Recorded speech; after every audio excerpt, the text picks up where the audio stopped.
We hear a lot of perspectives on the Mankind podcast.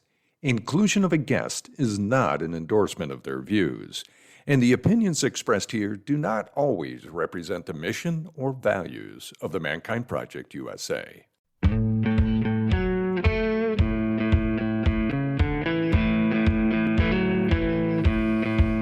Looks like the rain has gone. Welcome to the Mankind Podcast, where we break the molds of modern manhood to prove to you that there is more than just one way to be a man. Now, you're possibly wondering, why are we here right now? Well, to give you an idea of what this initiative is all about is we are taking the time to talk with mission-driven authors, leaders, and change makers to share their tools and insights to help you better build your identity and find a clear direction in life. So if you're feeling like you're stuck in an outdated mold, possibly confused about what's next in life, or just looking for a dose of clarity in your day, subscribe to the show and join us for the adventure ahead. Now, I am your host, Brandon Clift, and it is my pleasure to welcome you to this, the very first episode of the Mankind Podcast. Now, we couldn't think of a better way to kick things off for the show than with the founders of the Mankind Project themselves. So this episode is for you if you're ever feeling like you have ever had a dream in life that you wanted to bring to reality, but you may have some fears that are getting in the way of taking appropriate action. Or you might have some fears that what actually happens doesn't match your expectations. Well, today, Bill Kauth and Rich Tosi join us, and together, along with fellow founder, the late Ron Herring, these men saw an opportunity to give men of the 20th century a chance at a proper initiation in life. To give you some context, it was the 80s. It was the time of the yuppie, where the true measure of a man was predicated on what they drove, and how much was in the bank account, and the watch that they wore on their wrists.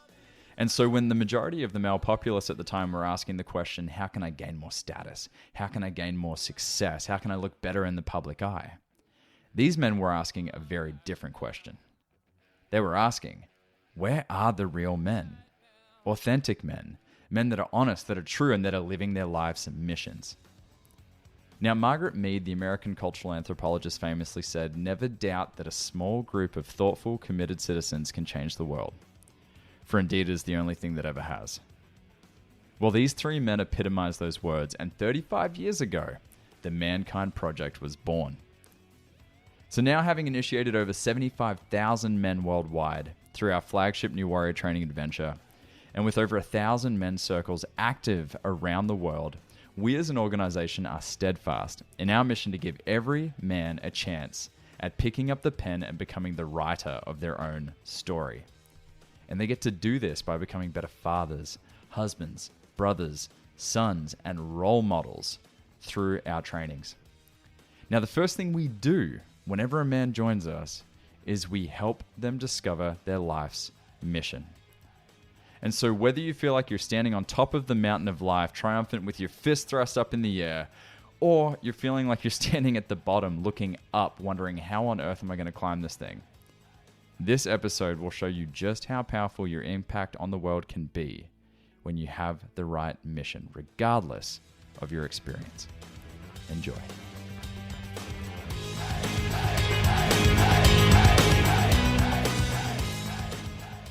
Bill, tell us a bit about yourself. Okay, so my name is Bill Kauth. I currently live in Ashland, Oregon, but back in the 70s, I lived in Milwaukee, Wisconsin, which is where I was born. And in the 70s, I got into a men's group because the women's movement was powerful that time, and they were putting together all these women's groups, and so we thought, let's have a men's group. And that touched my heart really deep, and because I was in social services, I was working with men, so I knew that men needed some help. So in the 80s, I got a special call to do something for men, and I needed a team because I knew I couldn't do that alone. So my friend Rich Tosi got the call for me to come do something for men. And I heard it just wasn't just a call. It was a perpetual knock on the door till Rich had no choice but to open it. Is that right, Rich? The spiritual pest, yes. So Rich, tell us about yourself, mate. Well, I had a dramatically different background than Bill. I'd spent 10 years in the Marine Corps during the Vietnam era, and was working as an engineer for GM when the bottom of my personal life fell out. And that's when I met Bill, and we ended up doing some workshops together. And he says, you know, I want to do a men's workshop. And I'm like, why would you want to do a men's workshop?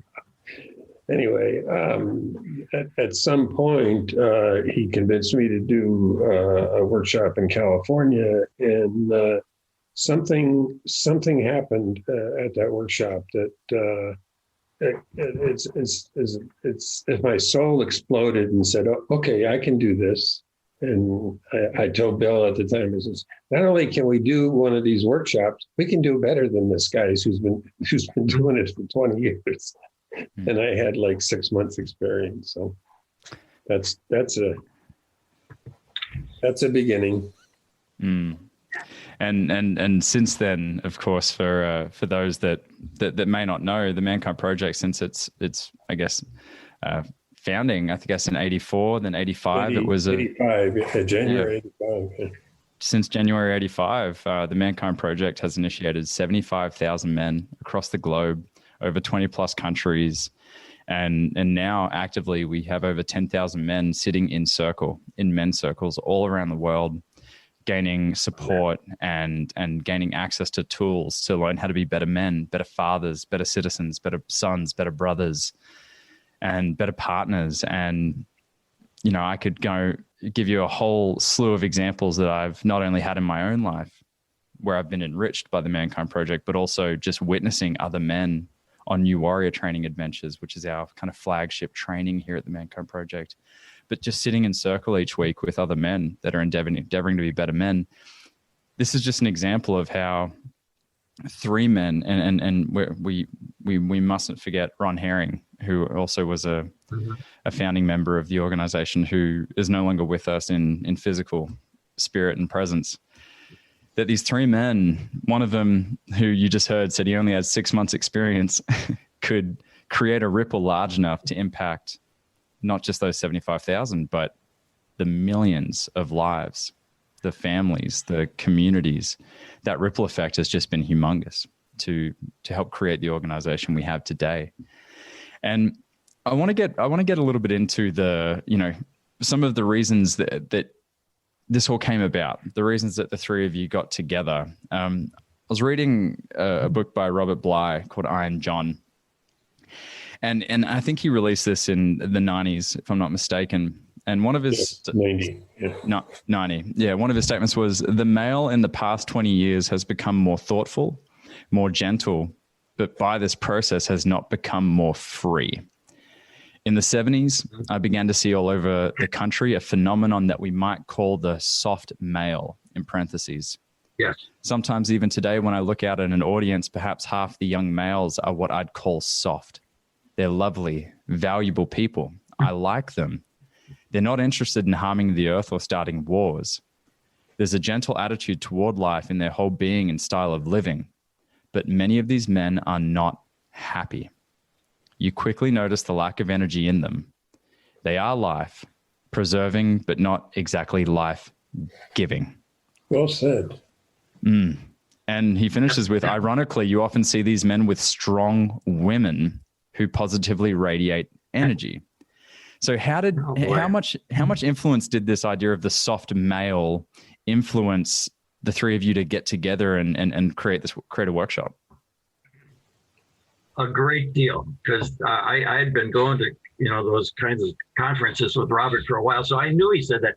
And the other piece, immediately after he said that, he said, and men need to be initiated by men, not by women, because they're already been so influenced by women. And I actually was one of those soft men that was married with an astonishingly powerful woman. And so part of my personal journey was to step up to find my own power. And I recognized during that period that the women's movement, the feminist movement, was so potent that I became a feminist therapist. I identified myself as a feminist therapist, which meant I had authentic relationships with my clients. And I was invited to the Wisconsin Feminist Biennial Conference. And I could see, I had the eyes to see, because I'd done a lot of Gestalt. I had the eyes to see evolved people. So like the second or third day, I was standing in the lobby and looking around. I go, oh my God, these people, these humans, all these women are so, and damn it, somebody needs to do something for the men. And it was at that point that it was like a divine call came in and just stuck in my heart. And I was obsessed from that point on. And I immediately went to find my friend Ron Herring, who had a PhD in curriculum and had been doing a great deal of Gestalt and inner work. And I asked him to join, and he said, I don't know what you're talking about, but I got 5 sons. I'm in. Then I went to Tosi, who, with his Marine Corps background and worked for General Motors, really a long shot. But we had been doing enough inner work, emotional cathartic stuff. I'd seen his heart. I'd seen his guts. I'd seen his fierceness. I'd seen his tenderness. And he was, I had even forgotten about the Marine Corps. I just wanted this man. And he's just told you how he resisted, but finally had a personal breakthrough that allowed him to come in and play with us. So we worked on it for about all of 84 and then launched in 85, in January of 85. And as you said, we didn't start working on it till October of 84. Right. So isn't that interesting? So if we look at that time frame, Bill, you'd been in the work for, a little while, I guess, from one side of a spectrum through kind of the feminist movement and getting to know people from that kind of energy. Rich, how did you find the work coming from your kind of military background? You mentioned before we started that you were living in Nashville during a lot of the civil rights movements. Yeah. And well, I think it would be, I was, I'm going to say this. I was not in touch with, as Bill says, the soft male or the hard male. Those concepts didn't have any meaning to me. And although I was in Nashville, which was a hotbed of racism, I was pretty ignorant of what was going on. I really did not understand the depth of racism in the South, and in particular in Nashville.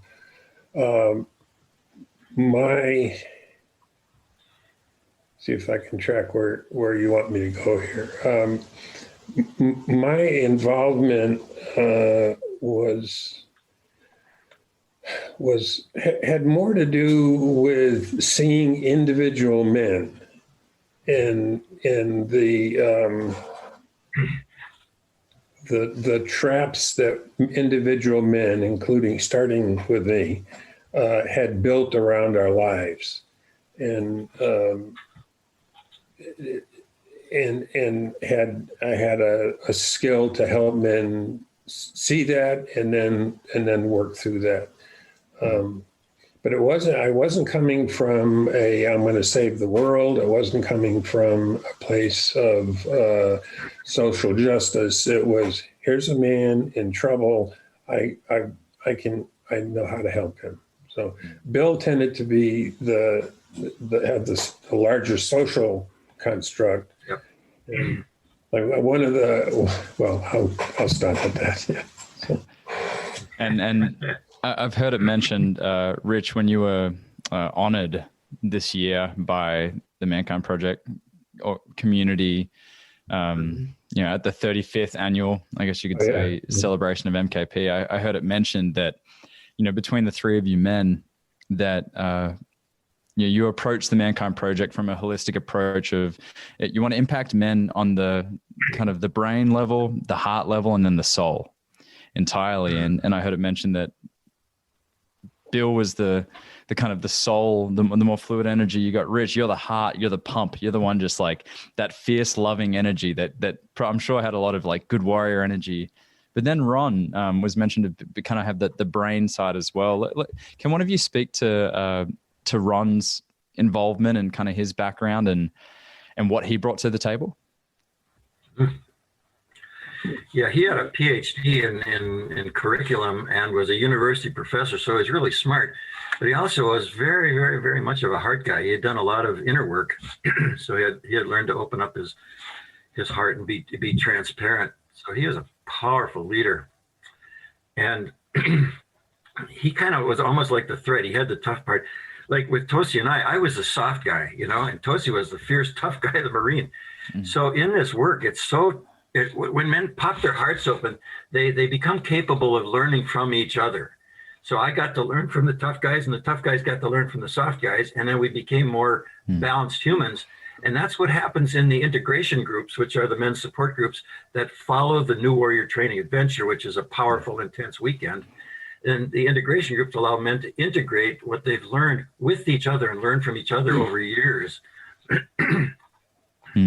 Yeah, it's definitely, I can see how the three of you were able to look at it from different perspectives and different kind of avenues. And I think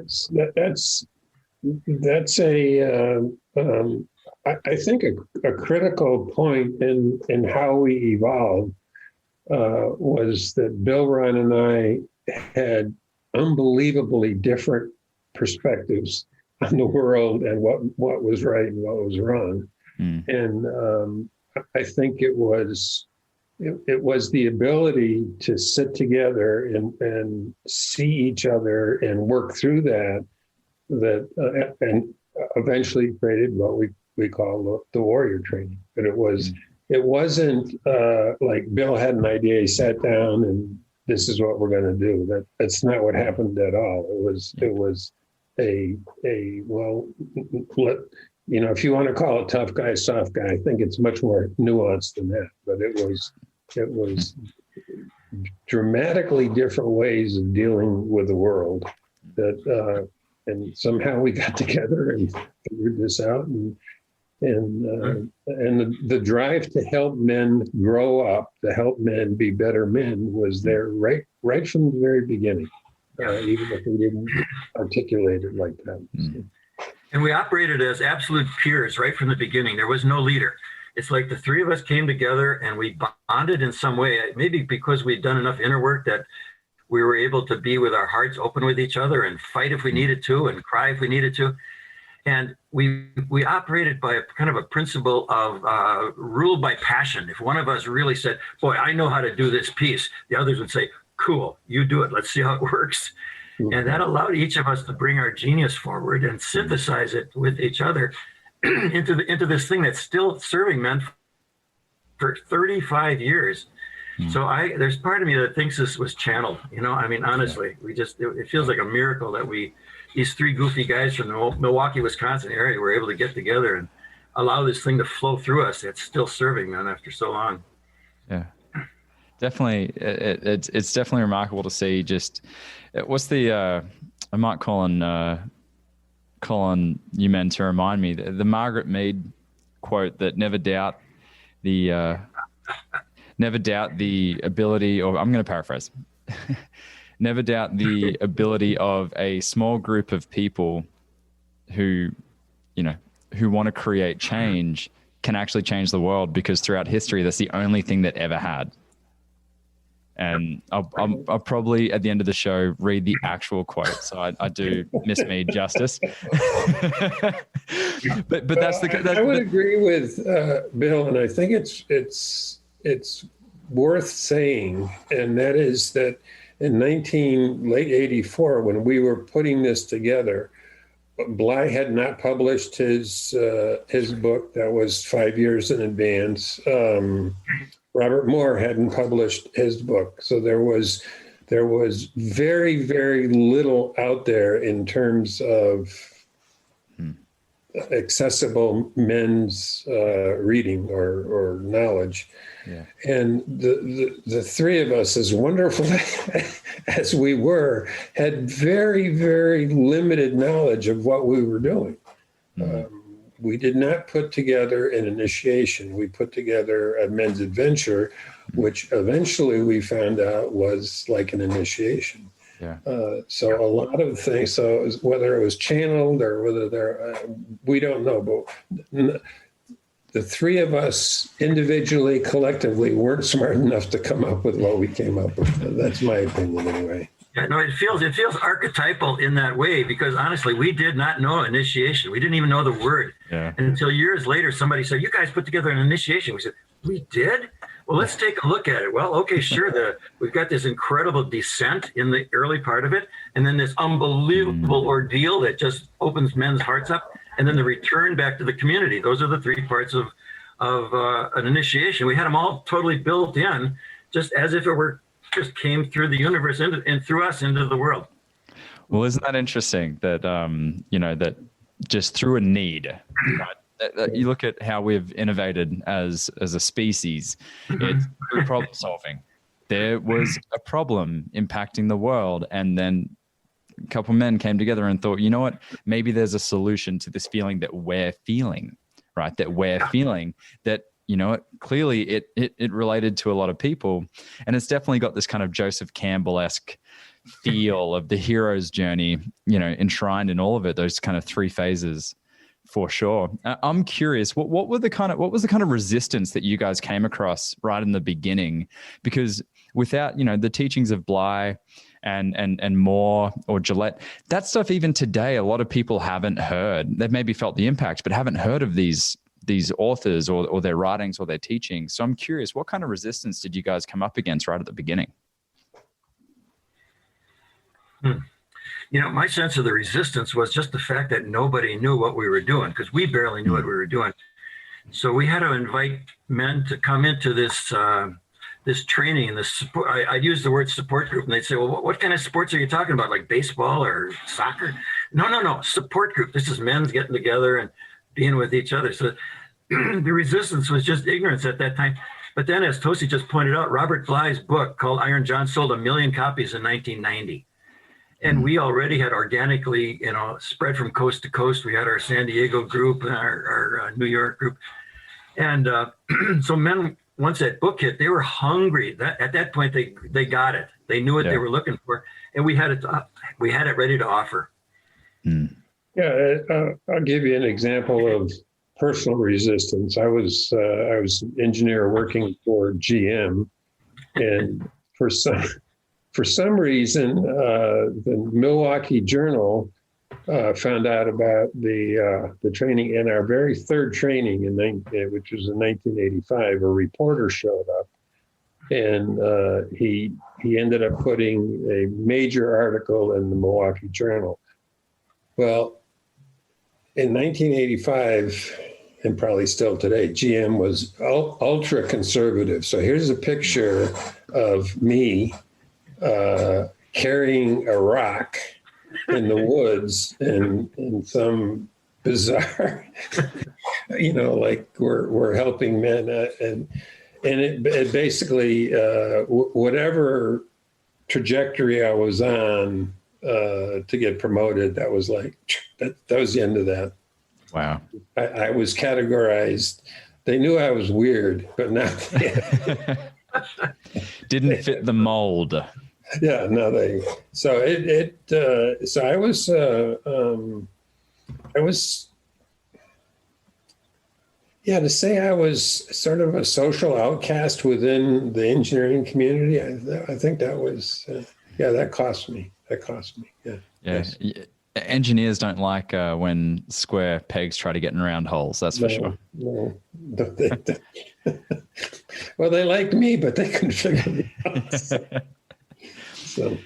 And so I'm curious, like, what have been some of the, because the thing that comes up for me being, let's just call it a millennial in today's day and age, where I'm always looking up at these people that I put on pedestals that have achieved amazing things, but I put little credence or thought to the journey to get them there. And perfectionism comes in. It's rife throughout so much of the culture of, well, if it isn't going to be perfect, I'm not going to even try. Did you guys ever come across, like, it sounds like you created this community with this kind of energy of, well, let's just see how it goes. Let's just see what we can create. Was there ever a point that perfectionism got in the way, that maybe there were too many fingers in the pie, too many hands on the steering wheel? No, I was actually just talking with my wife Zoe about this morning. I learned to operate out of my personality on what we called ready, fire, aim. All right. get ready, and then you just go for it and see how it works out, and then you aim. You set it up. We so did that, and the first couple times we really made some fairly significant corrections, but after that it kind of stayed just the way that we had originally designed it. And then these brilliant men kept coming in from all over the country and saying, I'll bet you we could tweak this right here. And we go, oh yeah, that's brilliant. Yeah. And it kept kind of growing and evolving around the basic core that we had brought through originally. Absolutely. And I want to just repeat that the in many ways, the original script for the original training, even during the first training, evolved dramatically. In fact, the story is that what we now call guts created itself. That guts was not part of the original.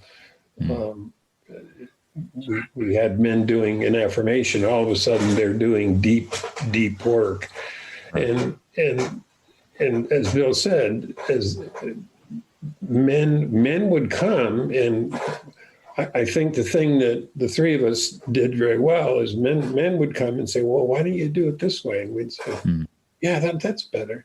So the what we have now is a collection of many men's input. And I think we if it was left to what we did in the first one, it would have died right away. So. Yeah. To me, that speaks to the importance of that collaboration and being open and willing to hear different ideas. And honestly, I've seen so many organizations just in my short time come and go. They come with a lot of energy and ferocity, this fierce kind of mission-driven energy. And then 2 years later, where are they? I haven't seen them pop up again since that initial rise. Since we're here, I want to give kudos to Bill, because Bill was the guy who had the idea and got us together. And in many organizations, like you're talking about, Brandon, the founder or the originator wants to run things, and Bill didn't do that. Bill worked. We worked as literally as a team. And the fact that he was the original founder didn't play at all. And as far as I'm concerned, it was like we were all. It's. I'm sure. I was just about to say, as what you were suggesting, Brandon, is that one of the reasons that we have staying power is Rich Tosi. What he brought to the team was this masculine fierceness of his Marine Corps. And so this training is probably one of the fiercest trainings on the planet right now. And it still is after 35 years. And that's because Tosi brought that part through. There's an authenticity in it that's it's got that staying power. And had it been just me and Ron, it would have faded out as just another nice new age thing years ago. So that's Rich Tosi, I say. And speaking to that fierce energy, we spoke about how a lot of the need that was coming up in you men was kind of counteracting this identity of the soft male, which was forming out of the 60s and the 70s, which I'm sure naturally, as we as humans do, we can swing from one extreme to another. And I'm sure there were a lot of people thinking that, the Mankind Project, it's only for men. Is this an anti-feminist movement? Are we going back to caveman days where men beat their chest and drag women by their hair into the cave to show how macho they are? Like, speak to that, because I'm sure a lot of people were thinking initially. We had that criticism. Thanks for bringing that up. Not only were we not anti-feminist, we're pro-women in a very, very strong way. As an example, after 2 years of us doing the warrior training, my wife and a couple of other women, we sponsored them to go to a training, and my wife started what is now called Woman Within. Right. So we were we were and are very supportive of women, and we're not a men's right organization. We're for women, and I think that's important. And the hundreds, if not thousands, of reports that I've heard of men who go through the training and then go back into relationship with a woman, and the woman says, "Wow, thank you, thank you 1,000 times." So, yeah. It's almost like an indirect approach. It's like we do our part for women by being better men. That's a good way. Once they started finding these emotionally literate men who are actually open to a transpersonal mission, like beyond narcissism, they started showing up at our graduations, just hoping. Yeah, but it's a balance, right? It's a balance of energies. It's not just every time I'm going to lay on my side and expose my belly so that you can basically become a supplicant. It's actually it's a balance between the feminine and the masculine. Of first, let me reclaim myself as a man, not a little boy anymore, but as a man. Let me figure that out first.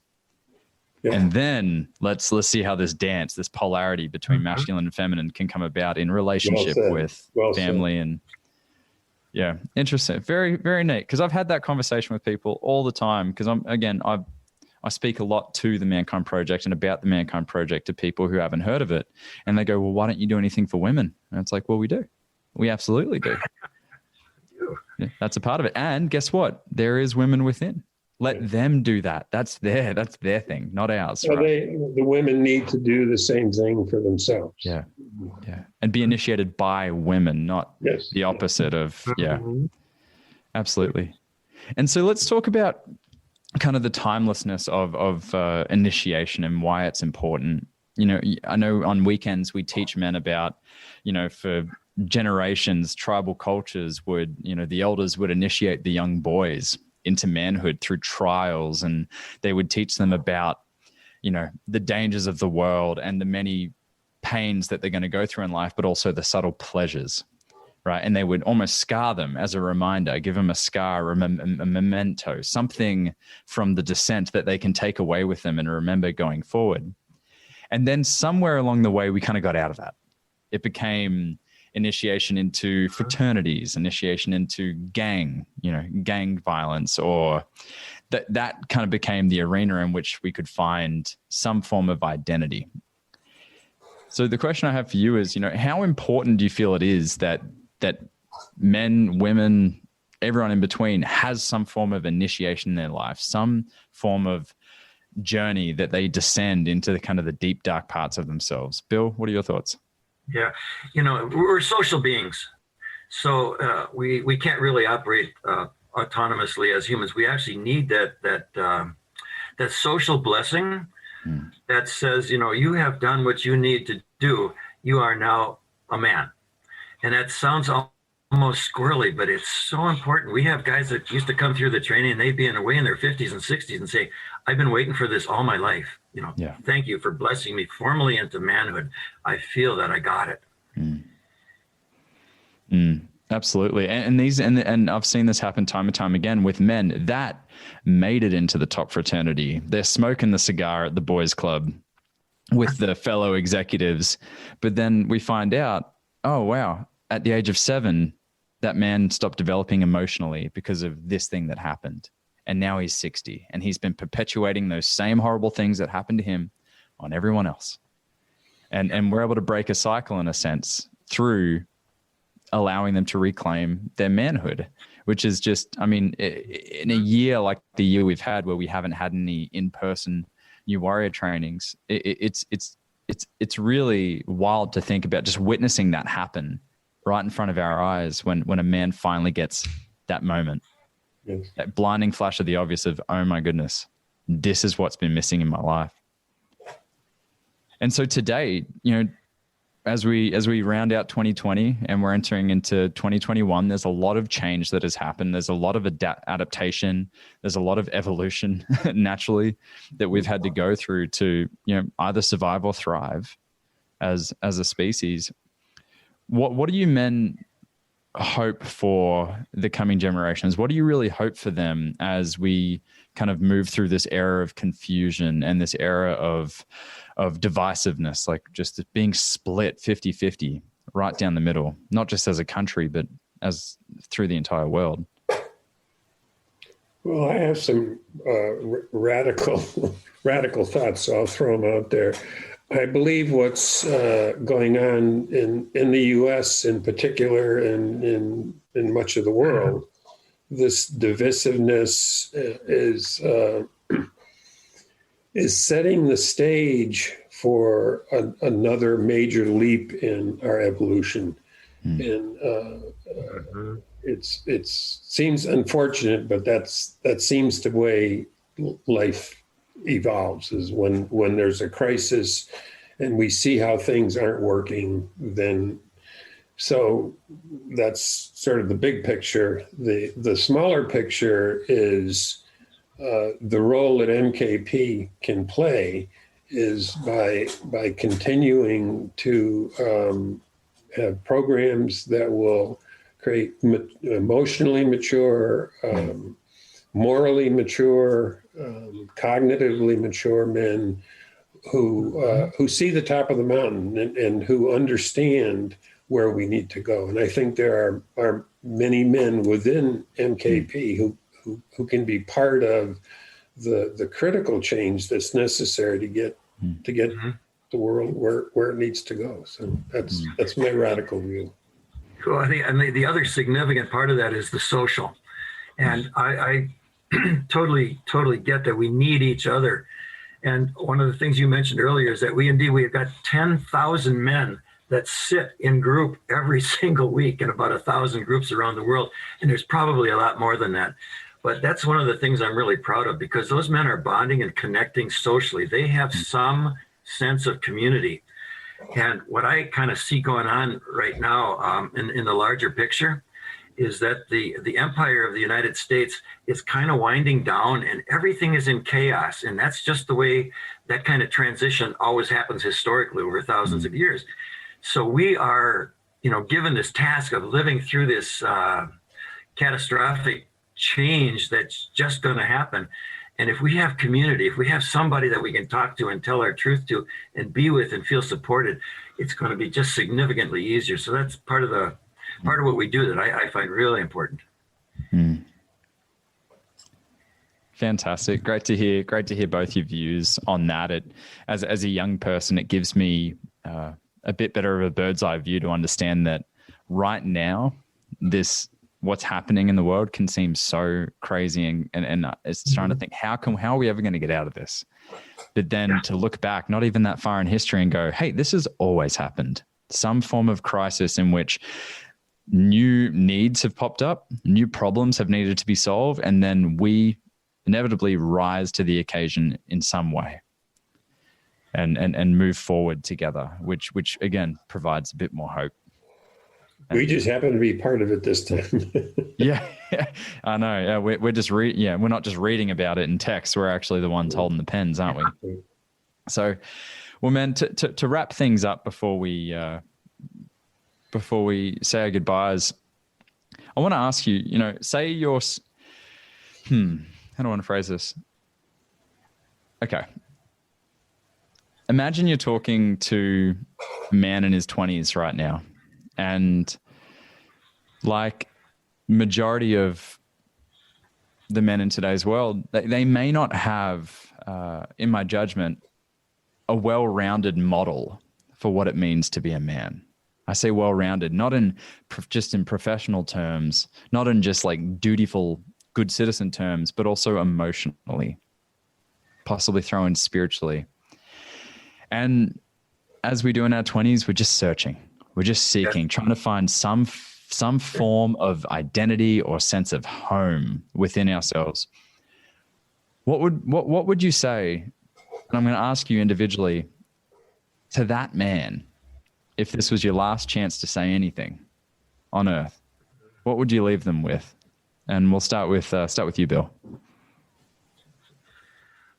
You nailed it. During the 20s, that's our task, is to explore the world, to move around and to check out relationships and different work. So if that's what men are doing in their 20s, do it. I also want you to know that you are our children and grandchildren.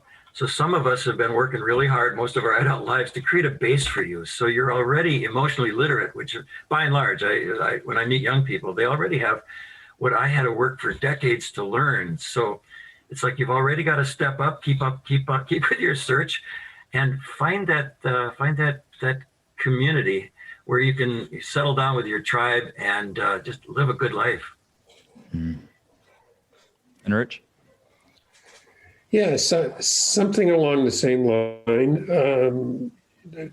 I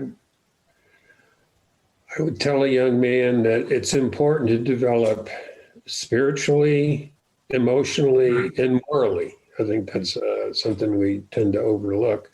And I like what you said, Bill, that there's been people working to create a base for you. But if I'm talking to a specific individual, I would say, find somebody, in particular, a man who emulates, who represents those qualities, a man in a community who you can learn from. So I think the things we're talking about, we learn from each other, not from books. So be something like that. So what I'm hearing is the mentors are just sitting there waiting to be asked. Yes, absolutely. There's a mentor of mine who you men most likely know, Dene Maria Sebastiana. He's been a long-time mentor of mine, and he said to me when I was at a bit of a crisis at the end of last year, he goes, find men that model the characteristics and embody the energy that you want in your life. Mm-hmm. And sit with them, spend time with them. Don't even ask them anything. Just spend time with them. And then along with that is, where's your community? Where's your tribe? Where are the people that are going to not just support you and love you, but hold you accountable, fiercely hold you accountable with love, so that they're essentially the whetstone to the blade as you sharpen it, and you sharpen your sword in life. And I tell you what, just that formula alone has brought so many blessings in my life in the past year. And I feel blessed just being able to spend this time with the two of you today. And I want to thank you both for this beautiful thing that the two of you and Ron Herring created. It's blessed my life. I can tell you right now that my relationship with my father officially began when I was 9 years old, and he initiated, because before that it wasn't too pretty. What was your father's first name? Bill Clift. Bill Clift. Okay. Yeah. And so he and I were able to we're best friends today, and I love that. And I look forward to being able to take those lessons from his journey as well as my own and get to pass it on to my children going forward. So thank you, men, for the time that you spent with us. Thank you for your commitment and your giveaway in life. And why don't you guys just take 30 seconds, 45 seconds, share what's one last thing you'd like to share to myself and the listeners before we wrap up? Go ahead, Bill. Yeah. Well, bless you, Brendan, for, at your rather tender age, stepping up to do something really significant and big, like we have a show that shows up all over the world. Yeah, you're awesome. And delighted that you and your father, found each other. And it touches my heart because, oh my God, if I can touch people around the world in this way still, man, that just feels so good. So thank you. Yeah. Thank you, Bill. And Rich? Yeah. What brings tears to my eyes, and it's almost doing it right now, is seeing young men like you, Brandon, find value in the work that was, is very old. It's choking me up. So that there's some core in what it is that MKP stands for, that it would attract men like you, Brandon, and who want to keep pushing it forward. So I'm deeply, deeply grateful and amazed. Much love. Thank you. Thank you, man.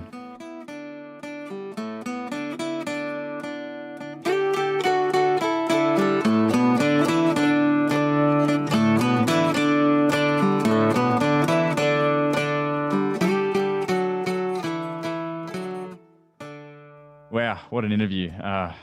To be able to spend time with two men that, along with Ron Herring, were responsible for not just my life changing, but impacting millions of others was wild. And guys, I'm joined by Boyson Hodgson, who's the marketing and communications director of the Mankind Project, and without him, none of this would have been possible.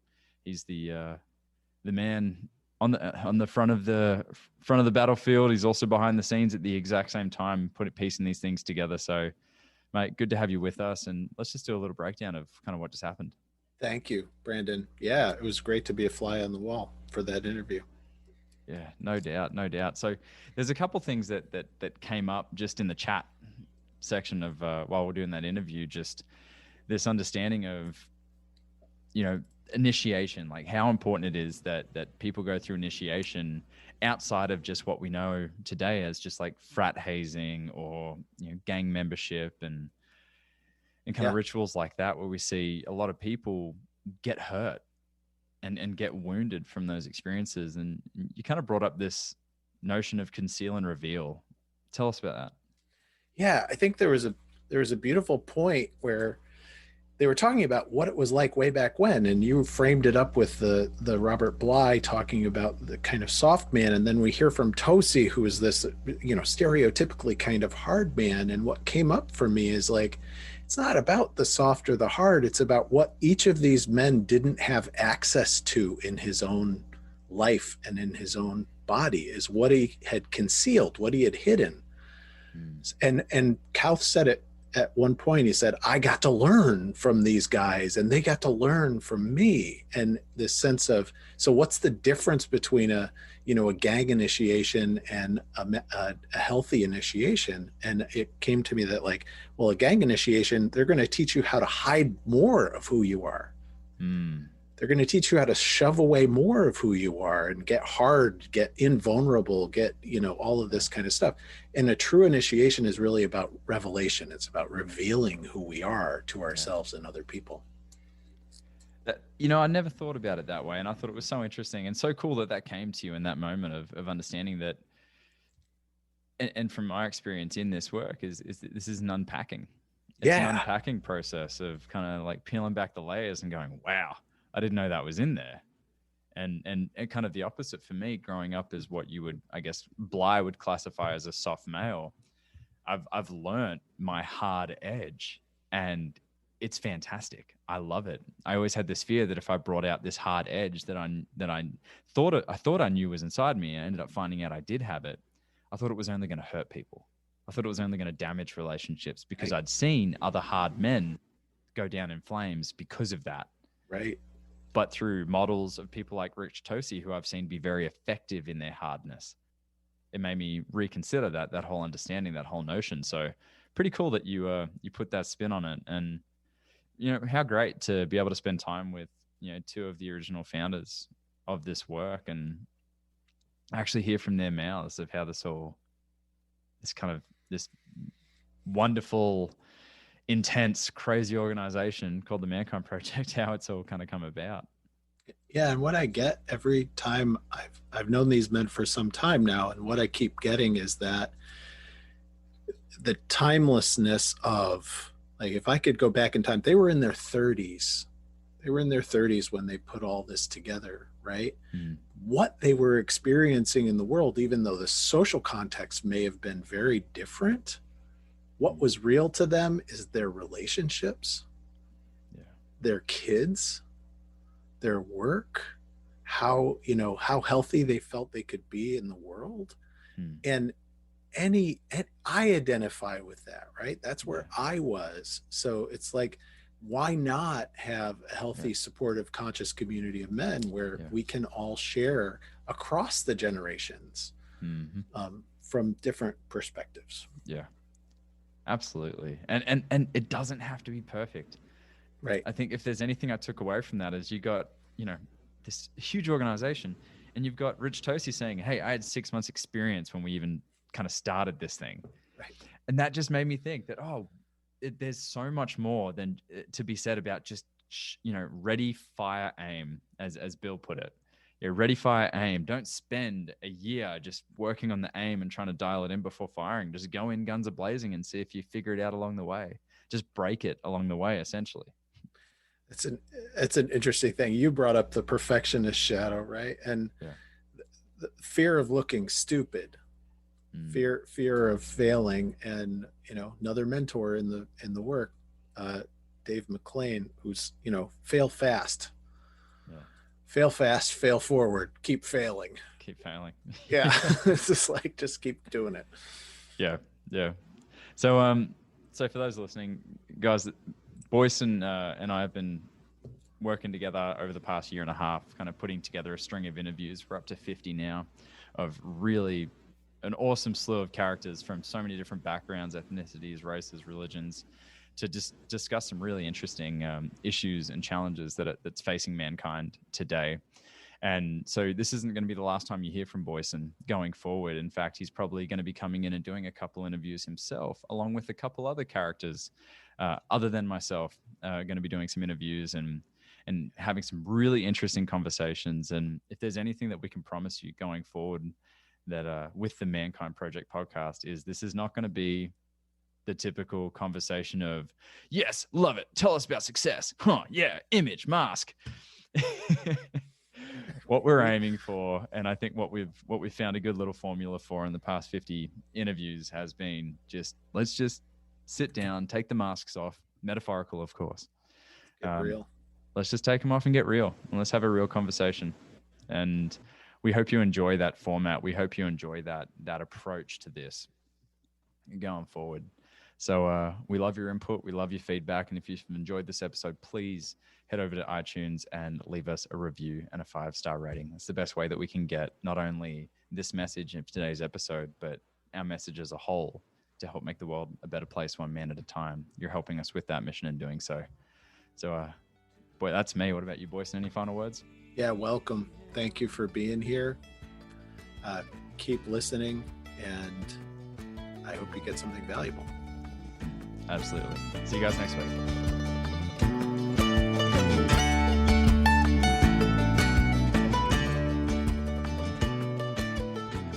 This has been the Mankind Podcast, produced in association with the Mankind Project USA. I have been your host, Brandon Clift, and I personally want to thank our guests for joining us today and imparting their wisdom from their experiences in this amazing journey called life. And of course, I want to thank you, the listener, because through your attention and your support, you make it a heck of a lot easier for us to let men out there in the world know that they are not alone and that there is more than one way to be a man.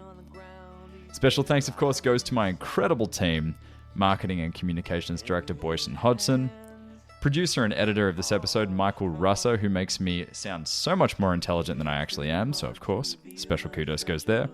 And if you've been enjoying the music throughout this episode and all of our episodes, check out Jim, Donovan, and the Sun King Warriors. I have links to them in the show notes. Now, the fee for this episode is simple. If you found gold and insights that you believe could benefit your loved ones and those you care about, be sure to share it with them. And of course, remember that life doesn't happen to us, it happens for us, so long as we rip the pen out of fate's hand and become the author of our own story. So my friend, pick up the pen and we'll see you next week. Lots of love.